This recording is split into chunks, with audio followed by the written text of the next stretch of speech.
This is part 2 of a 3-part docuseries going over why psychologically she became hated. For more context on how, you can watch part 1. Hey everyone, this is Gypsy. I'm finally free. I just want to send a quick video to thank everyone for the massive amount of support that I've been getting on social media. Everyone has been really nice. People are just gullible to believe this without actually investigating it. Her roommate in prison told how she was bragging about doing that and how Nick was the 4th man that she had asked to do it for her. Along with bragging about how spoiled she was. Let's Google this, shall we?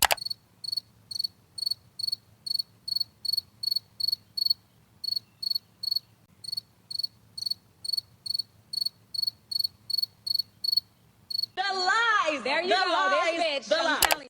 Whatever happened to G.Rose Blanchard?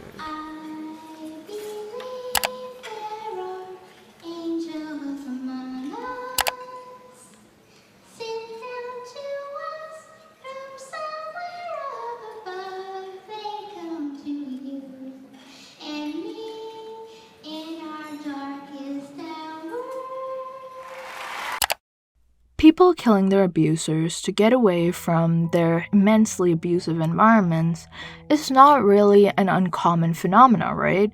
I mean, there's people in prison as we speak for the same exact thing that G.Rose is known for. So why is G.Rose famous? This is a question that a lot of people have. Some of the only television G.Rose was allowed to watch was Disney princesses to be precise. So it is only fitting that her time in public light was kind of a Cinderella tale. We have a narrative of this perfect victim, to explain which I will use the story of Cinderella, 1950 of course. Cinderella was meant to be a princess from birth. She was born to a good father in a mansion. If everything in her life could have gone the way that it is supposed to, the prince would have fallen in love with her. The prince could have fallen in love with her. She had just as much of a chance as anybody else, but that was stolen from her by her evil stepmother. G.Rose herself was born without any major disabilities, without illnesses, and every aspect of what is societally considered to be a good life stolen from her. It is terrible that there are children who are born with ailments that prevent them from walking, children who get cancer at an early age. There are those children who are, like G.Rose, born in high control environments, abusive environments. But G.Rose was not one of those kids. Much of her abuse from her mother stemmed from this pretend that her mother would play. It is no secret the divide society creates for people to keep us apart, to the point where having a kid in a wheelchair in an ad is seen as a sign of wokeism. Yes, there's the thing about mobility and the power and agency that is stripped from you. But there's also the other thing, the shame. The shame that, for all intents and purposes, should not exist in a perfect society, but does. The shame of G.Rose having to be in a wheelchair, of having to have her head shaved when she doesn't actually need to. She didn't need to have that taken away from her. She could have had a quote-unquote normal life. That is a shame that, societally, we do not see as hers to bear. Like Cinderella, waking up with cinders of poverty in a mansion that could have been hers. I think the reason G.Rose and G.Rose's case specifically has such an appeal to audiences en masse is because of this Cinderella effect. In Cinderella's story, the pain of not being born poor, but rather having to live like you are. A fear of losing what little you have to clutch onto in this world until we all go to the same place inevitably. People can empathize to some extent the pain of being born with a disability. People can empathize to some extent the pain of being able-bodied and losing that later in your life. But people can empathize incredibly to G.Rose because G.Rose was born able-bodied and that was taken away. I imagine to many that really hit home. But this Cinderella killed her evil mother. There was always a twist to G.Rose's story.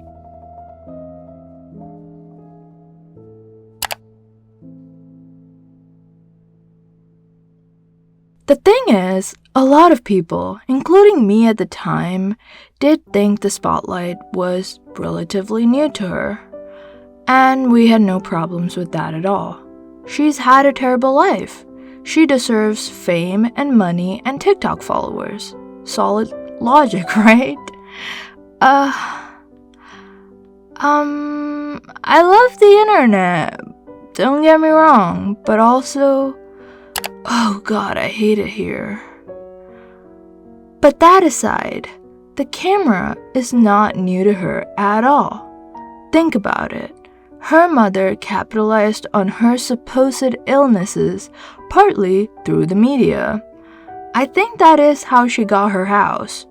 During her time in prison, there were many shows made about her, most of which painted a picture of her that she does not agree with or think was even close to reality.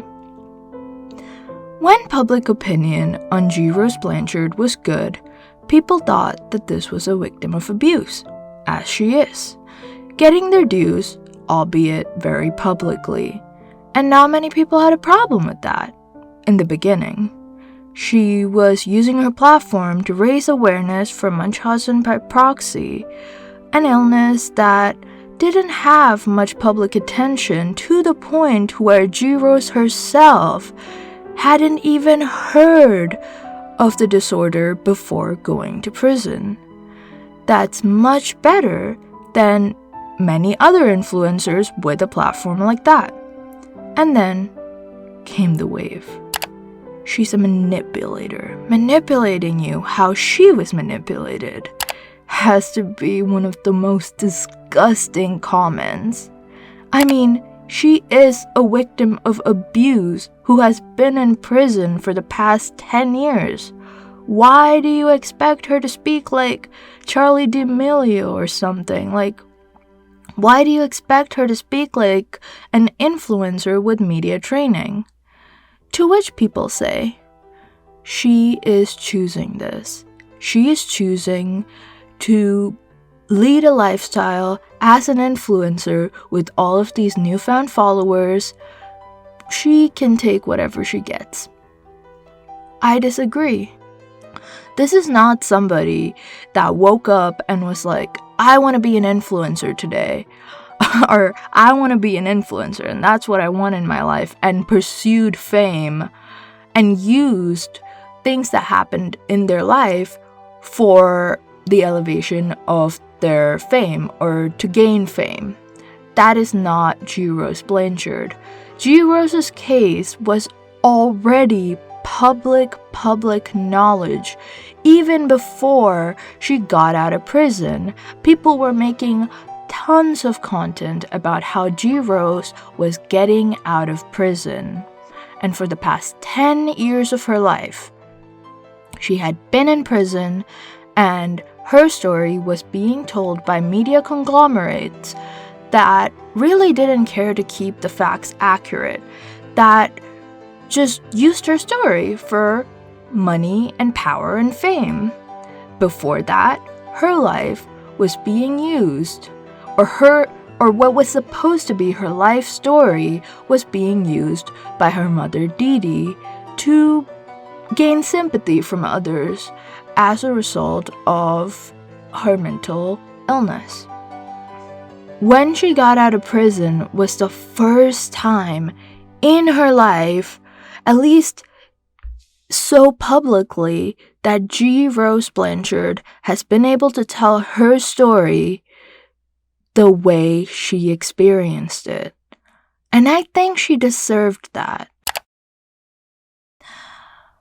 The case of G.Rose Blanchard, I think, highlights the interplay of psychological and socio-technical factors driving the internet's rapid shift from adoration to condemnation. Media portrayal, algorithmic amplification, echo chambers, the paradox of public fascination, moral outrage, de-individualization, emotional contagion, and the perceived betrayal all contributed to this dynamic. If this video has given you any additional context to this case or just given you another perspective to think about, please do consider liking the video. It really does help with the algorithm, and I am a really tiny channel right now. I mean, I am extremely grateful for all of the support that I've received in the past videos that I've posted.